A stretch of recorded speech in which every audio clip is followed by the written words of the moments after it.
Hello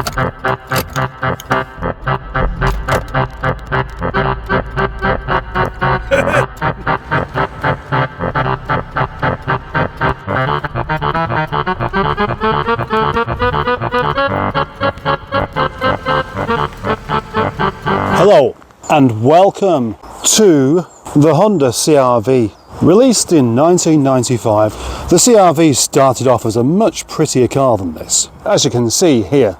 But I think they decided that it didn't look surprised enough, so they gave it these kind of rather shocked looking headlamps, as if it's just sat in a bowl of porridge. It is a rather interesting family orientated vehicle. This one's covered in dents, and I do mean covered in dents. Every panel, dent, dent, knock, crack, dent, scratches, dent, dent, scratch, dents, dents, scratches, dents, dents, something missing, scuff, and another dent. But, well, those two appear to be relatively free. Actually, I apologise, not every panel has a dent, because this one doesn't, except for that bit there, and that bit. If we can ignore the scratches, then it's not too bad. I'm sorry, I got distracted there thinking about dents. That isn't entirely irrelevant, is it?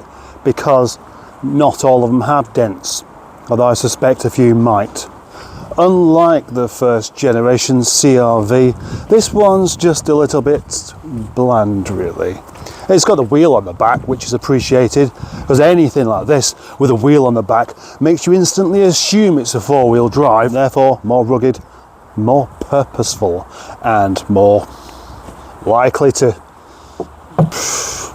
get around in. Although somehow I think if this car was to go to the pub, it probably would just drink orange juice. Designed by Mitsuru Honda, unlike the first one, which was designed by somebody else.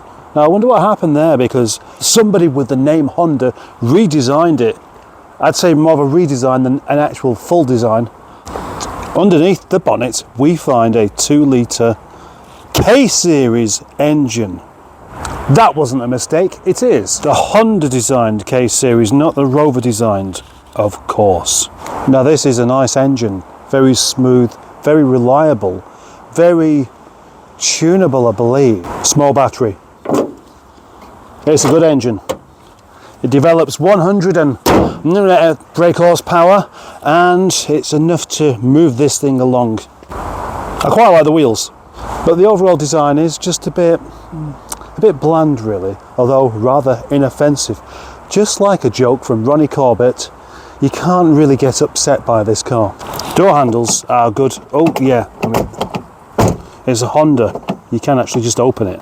The interior is spacious and quite well thought out. In a moment I'm going to drive the Honda, so best put a flat cap on.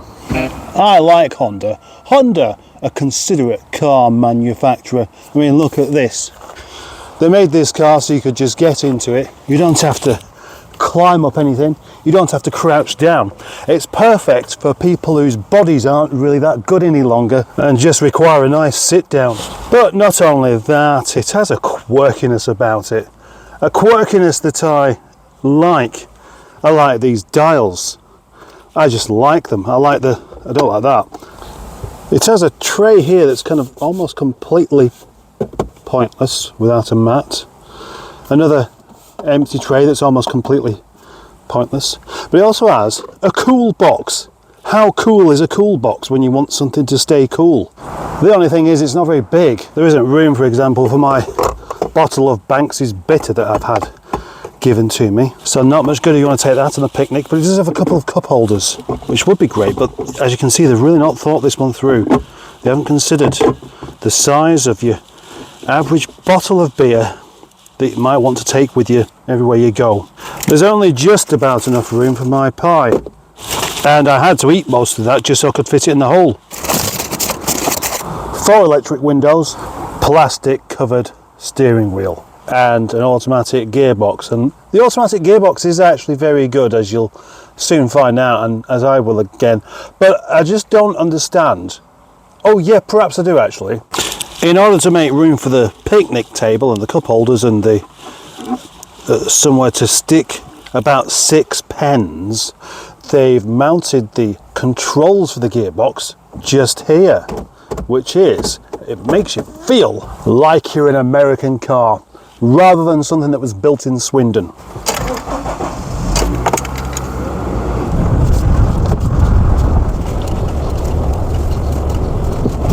In the words of Dino Dad, as boring as porridge, but a true rival to the RAV4. Isn't it strange that I mentioned porridge but not the RAV4? All completely agreeable. Way too hot in here.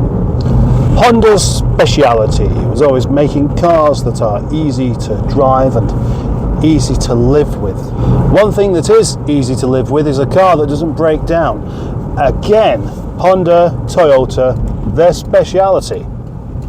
Honda also got the hang of making really interesting designs and quirky stuff that, you know, was a bit niche, but also mainstream. They nailed a niche hat on a mainstream face. That's quite an accomplishment. They didn't do it once though, they did it with loads of different cars. So you can expect this one to have a charm about it, or to have something that you just don't really get in something similar. Rather typically though, I end up thinking about how does it handle, how does it drive, how does it accelerate.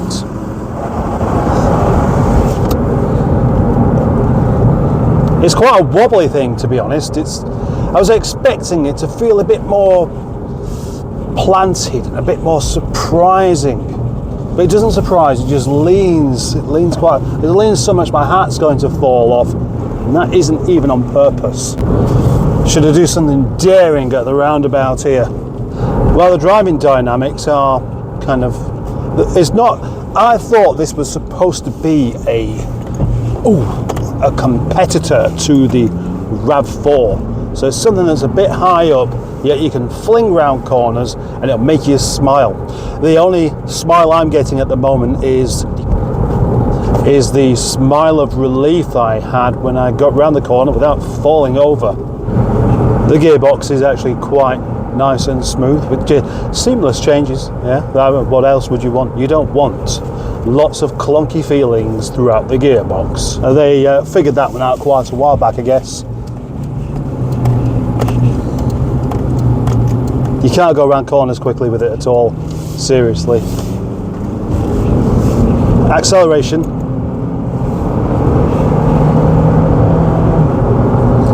Well, it's alright. You seriously wouldn't really be wanting to accelerate that much in it because it just doesn't really do it. It doesn't care for speed. It's the kind of car that you just drive around rather leisurely, wondering if your moustache is still attached. I mean, really, I do quite like it. I find it quite interesting. But it's definitely aimed at older people. Old couples where they can't compete with each other for who has the best moustache. And now we approach the usual closing question of whether I'd have one of these. And for a change, it's a rather difficult one. Normally it's pretty clear. Yeah, I'd love one, or definitely not. But this, it is very much, I don't really know actually. I quite like it. I like the build quality, except for some of the bits, some of the materials have changed with age and have gone sticky like often soft feel plastics do. But I don't actually care that much for how the car drives, which is a surprise. I mean, comparing it to the MGF I've been driving around, it's hardly going to feel sporty, but I really did think it would feel a bit more driver orientated than it is. It's more passenger orientated, I reckon. The kind of passenger that likes to sit and knit. It's changing the way I'm driving right now. I just stopped at a red light and it went green and I didn't even go anywhere. I just sat there waiting for somebody else to go.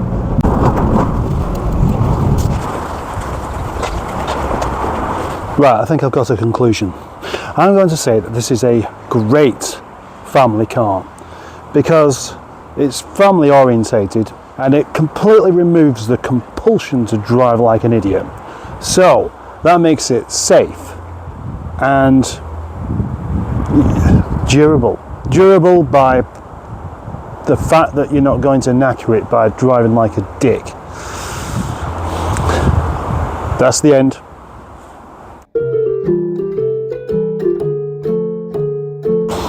Released in 1995, this was Honda's version of the Freelander. Honda and Rover, of course, were old mates, and there was a little bit of good-hearted, bantery competition. The fact is, it might not have even been a direct competitor to the Freelander because, well, it's a bit longer, isn't it? And when you open up the doors in the back, you can see there's much more legroom.